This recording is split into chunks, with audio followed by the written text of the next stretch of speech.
कर्ण पिशाचिनी एक उग्र साधना है और शीघ्र फल देने वाली भी साधना है। इस साधना से सिद्धि न मिले यह तो संभव ही नहीं है, इसीलिए यह साधना संपन्न करने योग्य है। यह साधना जिस व्यक्ति को सिद्ध है उसके पास कोई भी जाए तो वह साधक उसका भूत भविष्य वर्तमान तुरंत बता देता है। इस साधना को व्यक्ति स्वयं कभी संपन्न नहीं कर सकता, उसे विशेषज्ञों और सिद्ध गुरुओं के मार्गदर्शन से ही सीखा जा सकता है।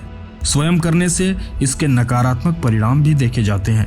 इस साधना को सिद्ध करने के बाद साधक में वो शक्ति आ जाती है कि वह सामने बैठे व्यक्ति के नितांत व्यक्तिगत जानकारी भी जान लेता है। कर्ण पिशाचिनी के नाम से कौन सा साधक अपरिचित है? इस पिशाचिनी के नाम से कितने सीरियल भी बन चुके हैं। पिशाचिनी अपार धन दौलत के साथ साथ शोहरत दिलाने में बदनाम है। आज तक जितने भी साधक कर्ण पिशाचिनी साधना की है वह असफल नहीं हुए हैं। इसका एक कारण है, कर्ण पिशाचिनी के जितने भी मंत्र हैं वह स्वयं सिद्ध हैं। इसको सिर्फ जाप करके जागृत करना होता है। जिस तरह भूत प्रेत हमको वचन देने पर वह हमारे गुलाम बन जाते हैं, साधक जो आदेश देता है उसको पूर्ण करना ही उनका एक कर्म बन जाता है, क्योंकि साधक के वह गुलाम है। कर्ण पिशाचिनी साधना अवश्य करें और इसका लाभ उठाएं, किंतु खुद कर्ण पिशाचिनी का मालिक बनकर। ऐसा वह कैसे करता है, यह एक सहज सवाल है। वास्तव में इसके नाम से ही स्पष्ट है कि साधना में ऐसे शक्ति का प्रयोग होता है जो मनुष्य नहीं है। नमस्कार दोस्तों, मैं हूं करण उपाध्याय और आप देख रहे हैं विचार मेरा। अगर आपने अभी तक चैनल को सब्सक्राइब नहीं किया है तो तुरंत कर लें, ताकि आने वाली वीडियो की नोटिफिकेशन आपके पास पहले पहुंचे। आज हम बात करेंगे कर्ण पिशाचिनी के बारे में, तो ध्यान से सुनिएगा और पूरी वीडियो जरूर देखिएगा, बीच में स्किप बिल्कुल ना करिएगा। दोस्तों, आप सब जानते हैं इस दुनिया में भगवान और शैतान दोनों का अस्तित्व होता है। जो हमारे भाग्य में नहीं होता है और जो इच्छाएं हमारी भगवान पूरी नहीं करता है, उस इच्छा को हम इन भूत प्रेत पिशाच शैतान से पूरी कराते हैं। उनमें से एक प्रेत है जिसका नाम है कर्ण पिशाचिनी। यह सबसे खतरनाक काली शक्तियों और तंत्र साधनाओं में से एक है, जिसको सिद्ध करके मनुष्य धन दौलत शान शोहरत सब कुछ पा सकता है। लेकिन दोस्तों, याद रखना कि कर्ण पिशाचिनी साधना बहुत खतरनाक साधनाओं में से एक है। जो लोग आर्थिक रूप से परेशान रहते हैं, जिनके पास धन दौलत शान शोहरत कुछ नहीं होता है और समाज में सम्मान के योग्य भी नहीं होते, ऐसे लोग अपने जीवन से तंग आकर और अपनी आर्थिक स्थिति को सुधारने के लिए या दूसरों से बदला लेने के लिए कर्ण पिशाचिनी की साधना करते हैं। यह साधना लगभग 21 दिनों की होती है, कहीं कहीं ये 3 दिनों की भी देखी जाती है। इस साधना के दौरान बहुत ऐसी सावधानियां हैं जो आपको ध्यान रखनी चाहिए, नहीं तो आपको अपने जीवन से हाथ धोना पड़ सकता है। कर्ण पिशाचिनी साधना कैसे की जाती है, इस बारे में हम जानते हैं। दोस्तों, कर्ण पिशाचिनी सिद्धि साधना वैदिक और तांत्रिक 2 तरह की होती है। यह एक त्रिकालदर्शी साधना होती है। इस साधना को करने के बाद व्यक्ति त्रिकालदर्शी हो जाता है, क्योंकि कर्ण पिशाचिनी साधक के कान में भूत भविष्य सब कुछ बताती है। यह साधना पूरी करने के लिए लगभग 21 दिन लगते हैं। 21 दिनों में कर्ण पिशाचिनी सिद्ध हो जाती है।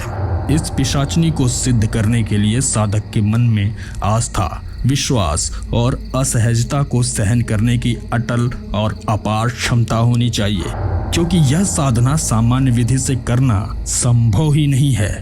कर्ण पिशाचिनी साधना को करने के लिए साधक को काले वस्त्र को धारण करना चाहिए।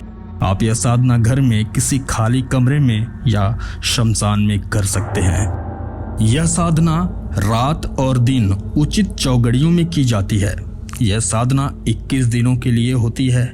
इस साधना को शुरू करने से पहले कांस की थाली में सिंदूर से त्रिशूल बनाकर मंत्र द्वारा पूजा की जाती है। मंत्र को सिद्ध करने के लिए घी का दीपक जलाकर 1100 बार मंत्र का जाप करते हैं और त्रिशूल का रात में पूजन करते हैं। दोस्तों, एक बात ध्यान रखिएगा कि यदि आप घर में साधना कर रहे हैं और आपने जो घी या तेल का अखंड दीपक जलाया है, वो जब तक आपकी साधना पूरी न हो जाए तब तक बुझना नहीं चाहिए। यदि साधना के दौरान वह अखंड दीपक बुझ गया तो आपकी साधना भंग हो जाएगी। अब हम आपको कर्ण पिशाचिनी मंत्र के बारे में बताने जा रहे हैं। ओम नमः कर्ण पिशाचिनी अमोघ सत्यवादिनी मम कर्ण अवतरावतर अतीतनागत वर्तमानानि दर्शय मम भविष्य कथय कथय हिं कर्ण पिशाचिनी स्वाहा। कर्ण पिशाचिनी साधना के दौरान बरती जाने वाली सावधानियों को भी जान लेना अति आवश्यक है। दोस्तों, अगर कर्ण पिशाचिनी की साधना आप कर रहे हैं तो एक बात ध्यान रखिएगा कि बिना गुरु के मार्गदर्शन के आपको यह साधना नहीं करनी चाहिए। कर्ण पिशाचिनी मंत्र का आपको दुरुपयोग नहीं करना है। साधना के समय आपको एक ही समय भोजन करना है और काले वस्त्र धारण करना है। साधना के दौरान आपके परिवार वालों को यह नहीं पता चलना चाहिए कि आप किसकी साधना कर रहे हैं। यदि आप विवाहित हैं तो साधना के दौरान आप अपनी पत्नी से दूर रहेंगे और इस दौरान आप किसी भी पराई स्त्री के संपर्क में नहीं आएंगे, वरना आपके लिए घातक सिद्ध हो सकता है। इसके अलावा जब तक आप यह साधना कर रहे हैं तब तक आपको किसी भी मंदिर में भी नहीं जाना है। यदि आप साधना घर में ही किसी एकांत कमरे में कर रहे हैं तो आपको उस कमरे में किसी भी देवी देवता की तस्वीर भी नहीं रखनी है। जैसा कि आप सभी जानते हैं कि कर्ण पिशाचिनी साधना 21 दिनों के लिए होती है। इस दौरान जलने वाला अखंड दीपक बुझना भी नहीं चाहिए। यदि दीपक बुझ जाता है तो समझ लेना कि आपकी साधना खंडित हो चुकी है। यह इतनी खतरनाक साधना है कि यदि बीच में आपकी साधना खंडित हुई तो आपका मानसिक संतुलन खराब हो सकता है, यहाँ तक कि आपकी जान भी जा सकती है।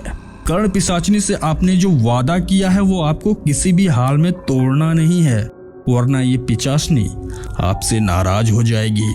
दोस्तों, और एक बात, यदि आपने कर्ण पिशाचिनी को पत्नी या प्रेमिका के रूप में सिद्ध किया है तो आपको अपनी पत्नी और बच्चों से बिल्कुल दूर रहना है। यहाँ तक कि आपको किसी दूसरी पराई स्त्री की तरफ भी नहीं देखना है, वरना ये कर्ण पिशाचिनी आपसे नाराज हो जाएगी।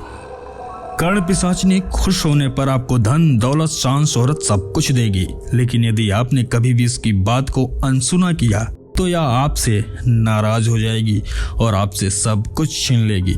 एक कहावत है कि धोबी का कुत्ता न घर का न घाट का। ठीक यही स्थिति आपकी हो जाएगी।